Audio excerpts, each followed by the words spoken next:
Está no ar o Panorama IPEA. O governo tem o desafio de tirar 6,5 milhões de brasileiros da extrema pobreza, o que representa 3,4% da população brasileira. Segundo pesquisa do IPEA, se o Brasil Carinhoso tivesse sido implementado em 2011, a taxa de miséria poderia ser menos de 1%. E para debater esse tema, convidamos Rafael Guerreiro Osório, diretor de Estudos e Políticas Sociais do IPEA, e Fábio Vera Soares, coordenador de pesquisa do Centro Internacional de Políticas para o Crescimento Inclusivo das Nações Unidas. Rafael, a gente citou o estudo do IPEA que diz que se o Brasil Carinhoso tivesse sido implementado em 2011, poderia ter reduzido até a menos de 1% a extrema miséria. Quais foram as mudanças que foram feitas que poderiam ter dado esse resultado? É importante entender que o desenho de benefícios anterior do Bolsa Família, ele é resultado de toda uma história, né, do programa. Ele vem da junção de vários programas, ele foi sendo ampliado ao longo do tempo. Mas o fato é que o desenho dos benefícios do programa, ele atrelava ao valor que as famílias recebiam à composição familiar, e não ao tanto que elas eram extremamente pobres. Então, eu vou te dar um exemplo. Se você tivesse duas famílias, né, as duas famílias tinham exatamente uma criança, mas uma faltava R$5 para chegar na linha de pobreza extrema e para outra faltavam 70. Essas famílias, elas recebiam o mesmo valor. A mudança do Brasil Carinhoso, ela faz o quê? O governo olha para as famílias que já estão participando do programa Bolsa Família, soma a renda que elas declararam com os benefícios que elas já recebiam atrelados à composição da família e constata que, olha, para algumas famílias está faltando alguma coisa para elas chegarem nos 70. Então, o benefício do Brasil Carinhoso, ele faz isso, ele dá para cada família quanto falta para ela chegar na linha de R$70. É, e com isso, de hiato de renda, né? Exatamente, o hiato de pobreza, né, que é a brecha de pobreza, quanto falta para aquela família chegar na linha. Sim. Com isso, o programa ele passa a ser muito mais efetivo em reduzir a pobreza. E essa foi uma mudança muito superior, por exemplo, a que teria sido feita se simplesmente nós tivéssemos reajustado o valor de todos os benefícios. Por quê? Porque você estaria dando mais dinheiro para famílias que já estavam ultrapassando a linha de pobreza com o benefício que elas recebiam antes. Então, com essa mudança, o que você faz é, nós vamos dar mais dinheiro para as famílias, vamos botar mais dinheiro no programa, mas nós vamos dar essa quantia adicional só para quem realmente ainda está precisando, segundo os dados que o Ministério possui. Sim. E, Fábio, existe programas com desenhos semelhantes ao Brasil Carinhoso? Na verdade, o Brasil Carinhoso é uma ação, né? Com desenhos semelhantes a esse que a gente tem no Brasil, no mundo? Existem outros países que tenham isso? Em comparação com o Bolsa Família, sim, mas com desenho específico que resultou da incorporação do Brasil Carinhoso no Bolsa Família, no que se refere à transferência de renda, somente o Chile tem algo semelhante, que é justamente essa ideia que o Rafael explicou, de completar a renda das famílias de modo que ela chegue à linha de pobreza. Acabar com essa iniquidade horizontal, como a gente chama, que eles são pobres, mas eles são pobres de maneiras diferenciadas, mas recebem o mesmo valor de transferência. Sendo que o pobre que está mais lá embaixo, que é mais pobre, precisa mais. Na verdade, é a melhoria de foco no programa, né? Isso. A grande diferença que existe entre o Brasil Carinhoso / Bolsa Família e o ingresso ético familiar, que é esse novo programa chileno do novo governo do Pinheira, é que no caso do Brasil Carinhoso se usa a renda declarada pela família no cadastro. Essa é a renda base que vai ser complementada. No caso do Chile, o que há lá é uma aproximação dessa renda, não é a renda que é declarada pela família no cadastro chileno. Essa seria a grande diferença no volume que é pago. Mas o objetivo é basicamente o mesmo, é fazer com que essa família chegue na linha de pobreza e saia da linha de extrema pobreza e saia da miséria. E por que essa necessidade de focar, Rafael, na primeira infância, na questão de agora não é mais na primeira infância, porque até engloba até 15 anos, foi estendido de 7 Mas a 15 por anos. que na infância? Em questão essa de daí filhos... é a outra mudança que é muito importante, essa é a principal mudança que o Brasil Carinhoso faz. A nossa política social, né, principalmente no campo da transferência de renda, ela tem tido nos últimos anos um nítido viés pró-idoso. Sim. Então, a gente tem, os idosos no Brasil, eles estão muito bem cobertos pela Previdência, pelo benefício de prestação continuada, e geralmente eles recebem um salário mínimo, caso eles não tenham condição.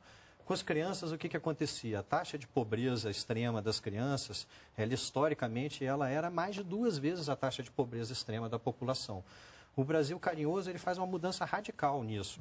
Por quê? Primeiro, com o 0 a 6, né, você está dizendo assim, olha, nenhuma família com criança de 0 a 6, vai ficar com menos de R$ 70 per capita. Tá certo? E com a extensão de 7 a 15, você fez o 7 a 15. O que acontece com isso?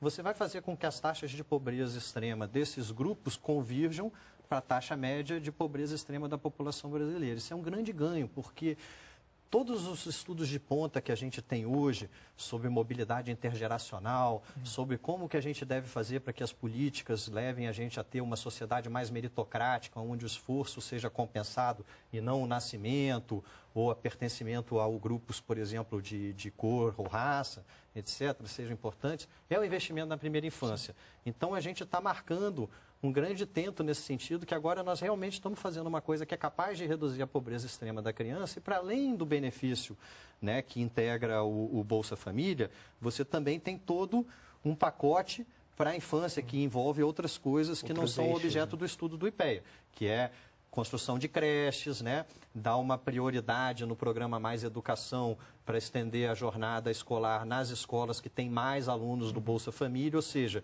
você está começando a ter um movimento para fazer com que o investimento que o Estado faz nas crianças que são pobres comece a ter um retorno, não igual ainda, mas mais próximo do retorno que as famílias que podem fazer investimentos nas suas crianças têm. Sim. E, Fábio, a questão da extrema pobreza na infância é um problema só brasileiro, realmente, ou é uma experiência que os outros países também compartilham? Não. Famílias que têm muitas crianças, em geral, têm uma probabilidade maior de estar na extrema pobreza. Então, a criança é utilizada, inclusive, como o número de crianças no domicílio pode ser considerado um indicador, uma proxy da vulnerabilidade da família à extrema pobreza. E muitos dos programas de transferência de renda, principalmente os condicionados, focam em famílias com criança. O Bolsa Família como um todo, não só olhando o Brasil Carinhoso, que é o foco da nota do IPEA, mas o Bolsa Família é um programa que, na sua origem, incorpora também famílias que vivem em extrema pobreza e que não têm crianças, que recebem o benefício básico, não recebem o chamado benefício variável do Bolsa Família. Em alguns programas na América Latina, isso não existe. Só existe o benefício para a criança, e aí para diversas faixas educacionais. As que estão na primeira infância, em geral, eles chamam do benefício nutricional, que é para cuidar da nutrição da criança, que vai determinar sua capacidade de desenvolvimento e de compreensão do que vai ser ensinado no futuro na escola. Né? Sim, porque ali na primeira infância é que pode se causar os danos que vão ficar para o resto da vida, coisa que a escola não vai ter, por exemplo, capacidade de corrigir. E também o benefício para a frequência à escola. Isso, basicamente, nós temos hoje algo em torno de 18 programas de transferência condicionada de renda na América Latina. Diria que seria o programa mais popular de proteção à criança no mundo, pelo menos na América Latina. E a gente volta a conversar um pouquinho mais sobre esse assunto no próximo bloco. Até lá.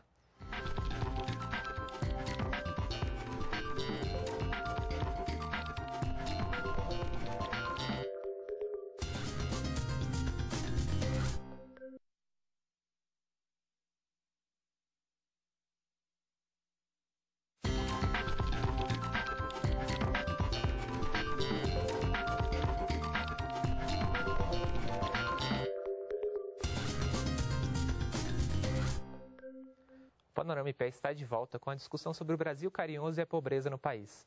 Fábio, a gente encerrou o bloco anterior discutindo a ênfase que é dada na América Latina nos programas de distribuição de benefícios a famílias com crianças, né? E por que na América Latina há essa ênfase e no Brasil optou-se por fazer um programa um pouco mais amplo, que inclui famílias que não necessariamente têm crianças, têm jovens e adultos também? Tá. Esse é o padrão predominante na América Latina, mas há exceções. Por exemplo, o Chile e mesmo o México, com o Progresso e Oportunidades, eles também pagam benefício, esse benefício básico, que eles chamam de nutricional, para famílias que não têm crianças, mas que têm pessoas que, pela maneira que eles selecionam as famílias, são consideradas pobres. Mas eles são minoria. A maior parte dos programas na América Latina, eles só cobrem as crianças, seja na primeira infância, ou então crianças em idade escolar. O que é que isso tem a ver? Isso tem a ver com os objetivos do programa. O que caracteriza esses 18 programas que nós temos na América Latina seriam 2 objetivos.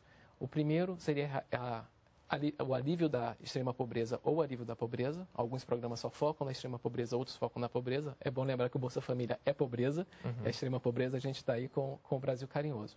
Mas em outros lugares da América Latina tem essa divisão também, né? Focando na extrema pobreza ou na pobreza. A questão da criança tem a ver com o segundo objetivo do programa, que é essa ideia de você quebrar o ciclo intergeracional da pobreza. E aí o que é que isso vai ser, na ótica desses programas, os determinantes da pobreza? Nesse caso, o que geraria a pobreza seria a falta de capital humano das crianças. E aí, basicamente, o capital humano seria o capital que vem de uma boa educação, que garante que você vai crescer de uma maneira boa, com bons nutrientes, vai ter o peso e uma altura adequados e vai, portanto, conseguir ter um bom desempenho na escola. E aí o apoio se estende ao período educacional da criança. E por isso tem muita ênfase na questão do acompanhamento escolar e na questão das condicionalidades. E saúde também, né, as condicionalidades. Nas condicionalidades de saúde. Então, isso, bem, muitos países têm isso no papel, mas não tem isso na prática, na América Latina. Uns são mais duros, outros são menos duros. Mas aí, esses programas tendem a focar bastante em famílias com crianças e, além disso, há um outro aspecto importante, tende a focar em regiões e áreas onde haja oferta de saúde e educação. Então, áreas onde você não tem um centro de saúde que as famílias possam levar as crianças, ou escolas onde as famílias possam levar as crianças para estudar, essas áreas não entram no programa. O que gera também aí uma questão, um debate sobre de novo, essa desigualdade, uma inequidade entre os pobres, e você pode punir o mais pobre dos pobres nesse processo. No caso do Brasil, acho que o Rafael pode falar melhor, a gente tenta cobrir as duas coisas. Sim. E qual foi a opção do Brasil? No caso do Brasil, desde o início, embora como o programa ele venha lá do Bolsa Escola, do cartão alimentação, ele sempre tenha tido um foco nas crianças, quer dizer, mas desde o início, né, do programa, o Bolsa Família ele tem esses dois estratos de pobreza, os pobres e os extremamente pobres. As pessoas que participam do programa como extremamente pobres, elas recebem um benefício por família que não é vinculado à presença de crianças e jovens. Sim. Tá? Agora, essas famílias, como elas não têm crianças e jovens, não recebem os benefícios de crianças e jovens, elas recebem transferências per capita menores. O que aconteceu nos últimos anos aqui no Brasil? Tá?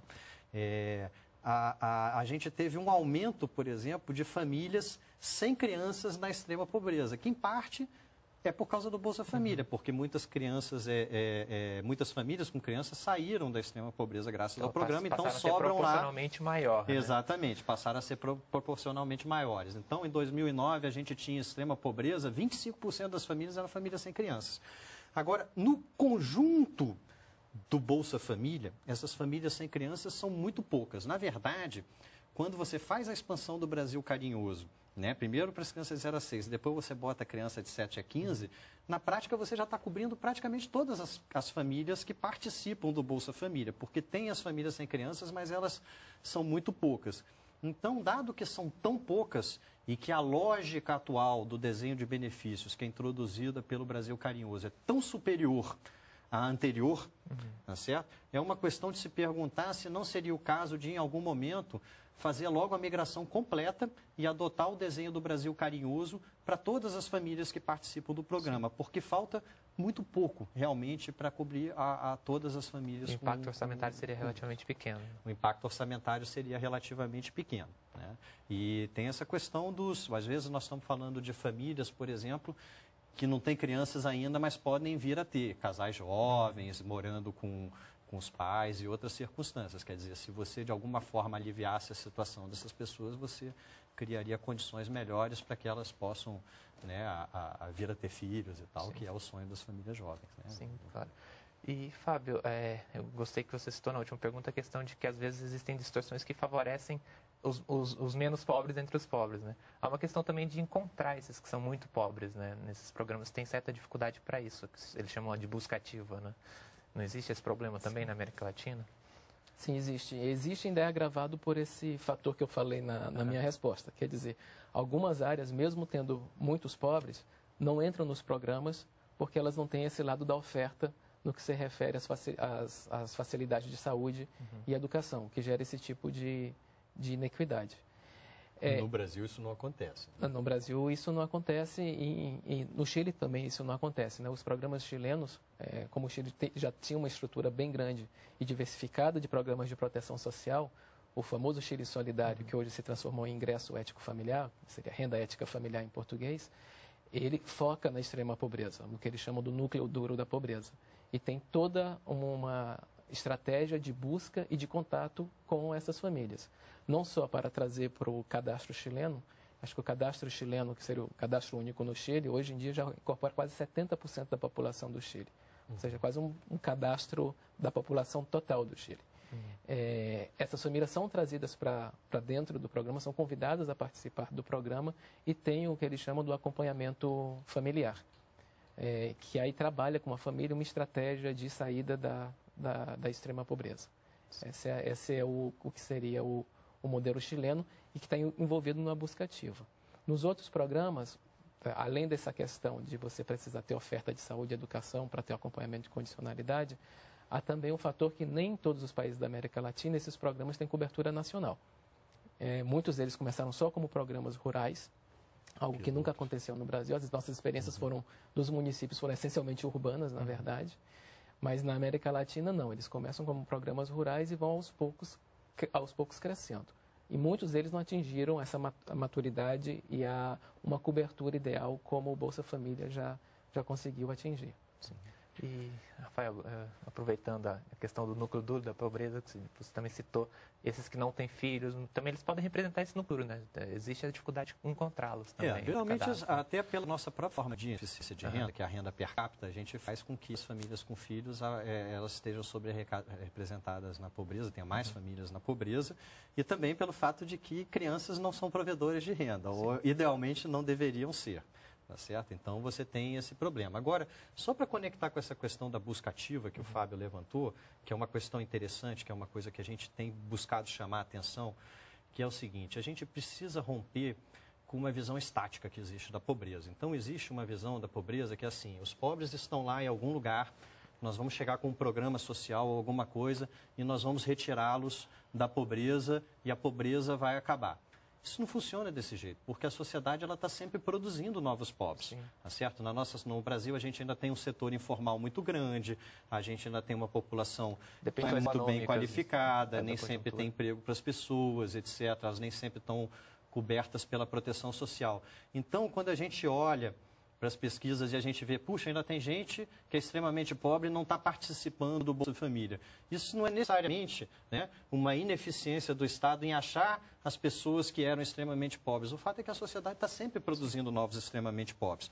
E é importante entender isso porque a gente deve entender o objetivo de erradicação da pobreza extrema à luz do fato de que existe uma dinâmica da pobreza, existe uma mobilidade de circulação para dentro da pobreza. Então, quando a gente fala em erradicar a pobreza extrema, o que a gente está falando é o seguinte: a gente tem que ter um sistema que cubra bem as pessoas que a gente sabe que estão vivendo em situação de pobreza crônica, mas que também seja capaz de identificar as novas pessoas que chegam na pobreza, porque infelizmente isso acontece, e botar essas pessoas, cadastrá-las e começar a pagar um benefício para elas, ou então fazer via intermediação de emprego, arranjar outra solução, quer dizer, dar soluções para esse problema. Mas a gente tem que saber que sempre vão aparecer pessoas extremamente pobres nas pesquisas domiciliares e que mesmo em países desenvolvidos, isso acontece. Então, se a gente pensar num país que é exemplo de várias coisas, o Canadá.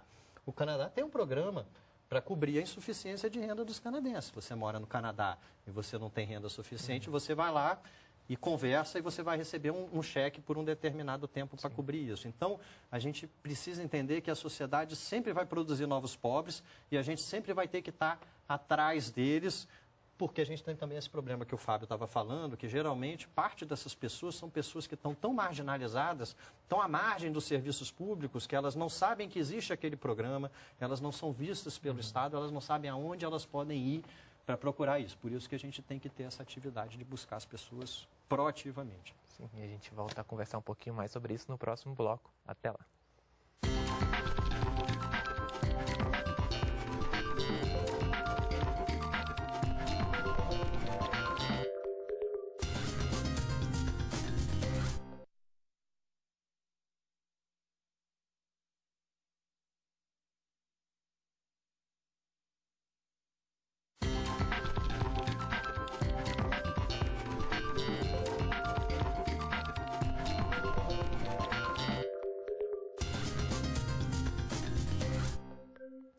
Estamos de volta com os nossos convidados para discutir a situação da pobreza no país e o Brasil carinhoso. Rafael, uma das críticas que a gente observa muito sobre o Brasil carinhoso, sobre o programa sobre o Bolsa Família, é a questão da dependência que cria nas pessoas que recebem os benefícios. E também, por causa dessa dependência, a falta de sustentabilidade dos resultados. Qual que é a sua opinião sobre isso? Realmente existe esse problema de criar uma dependência nos beneficiários? Na verdade, eu particularmente acho que essa é uma questão que não existe. Embora a gente não tenha ainda um bom estudo de sobrevivência das famílias no programa, a gente sabe, né, um dado que já está até um pouco antigo, que desde o início do programa, mais de 6 milhões de famílias que participaram do programa já saíram. Então, existe uma rotação, existem famílias que são desligadas do programa e isso não é para sempre. A questão é, tem famílias que ficam no programa há muito tempo e que permanecerão por muito tempo? Tem, porque elas precisam. Tá certo? Então, é o seguinte, enquanto a família está numa situação de insuficiência de renda, nós temos que resolver aquela situação. É muito fácil para nós dizer assim, não, nós temos que gerar emprego e renda no lugar onde essas famílias estão. Mas nem sempre a economia dos locais onde essas famílias estão é dinâmico o suficiente para absorver esse tipo de mão de obra. Nem sempre essas pessoas têm as qualificações que são demandadas pelo mercado de trabalho, tá certo? Você pode dizer, vamos qualificá-las. Não é tão simples assim. Sim. Você não pega uma pessoa de meia idade com baixa educação e você vai, de repente, dar ensino médio, ela vai aprender inglês, vai aprender computador e vai se inserir na economia globalizada. Tá certo? Então, o fato é o seguinte, tem pessoas que vão precisar dessa ajuda. E para essas pessoas que estão precisando disso, essa ajuda é muito importante, porque frequentemente a renda do Bolsa Família é a única renda certa com a qual essas famílias podem contar para fazer algum tipo de planejamento, porque a inserção dos outros membros da família no mercado de trabalho, porque todos eles trabalham, ninguém vive com renda zero, todo mundo se vira para trazer algum dinheiro para casa, tá certo? Mas é incerto, está sujeito a choques, está sujeito a instabilidades. Então, não é uma questão de dependência. Nenhuma família que participa do programa tem um membro que vai deixar de pegar um trabalho de salário mínimo com carteira assinada, que provavelmente vai levar... o benefício nem chega perto disso. Exatamente, né? Que levaria a renda per capita da família para muito além da linha de pobreza extrema, não é certo? Para ficar só com o benefício do Bolsa Família. Lógico, isso pode existir porque no mundo tudo existe, mas é uma ou duas, são situações atípicas, essa não é a regra. As pessoas, elas querem trabalhar por conta própria, elas gostariam de sair do programa, o problema é que essa não é uma alternativa viável para todo mundo. E aí o que a gente faz? A gente deixa essas famílias à míngua, porque a gente deveria gerar emprego para elas. Então, enquanto a gente não arranja uma coisa mais sustentável, mais estável, a gente faz. Agora as pessoas falam, mas cadê essas soluções sustentáveis e estáveis? O que a gente não vê é que na última década, nós criamos mais de 15 milhões de empregos formais.